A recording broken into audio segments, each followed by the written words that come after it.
Hi, I'm Amelia Markham, and this is my application video. In 2012, I'd come to terms with being gay, and although it was something that was unchosen and unchangeable, I persisted in the belief that a same-sex relationship was ethically out of the question. I was fairly well read on the topic. I was involved in a couple ex-gay therapy groups, and I was 2 semesters away from a degree in biblical studies and intercultural studies.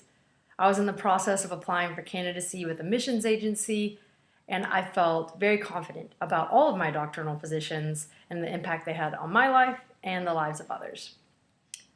And then I watched a YouTube video. A YouTube video that, although an hour long, had managed to go viral.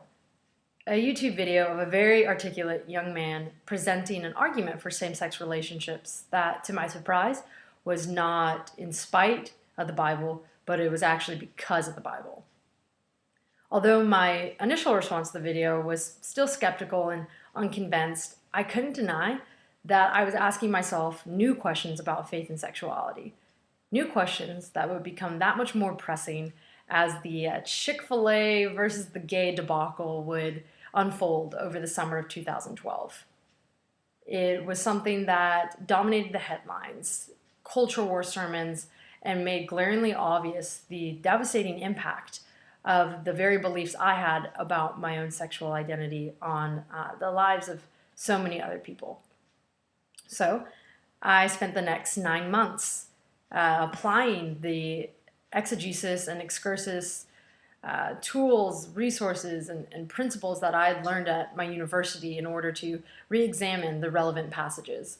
I opened up dialogue with mentors and peers and all kinds of different people from the faith communities that I had ever been a part of. And before long, and much against my will, I found myself adopting the affirming theological position.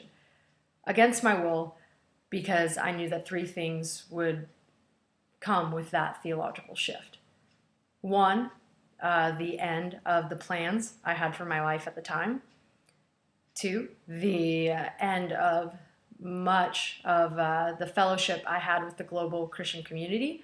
And 3, the feeling of loss and isolation that comes with changing perspective on what I think society would deem such a significant issue and test for orthodoxy in the Christian church. However, the more I studied and the more I prayed, the more convinced I became that this belief was central to me living an authentic and biblically sound Christian life. Beyond this, I also believed that in time, that the loss and isolation I was going to feel wasn't going to have to be true for other people. I also believed that more than just healing so many of the lives of LGBT men and women, it would also bring a new depth to the way that the whole church related to God and His Word. It is for these reasons and so many more that I would be honored to be a part of the 2015 leadership cohort. Thank you.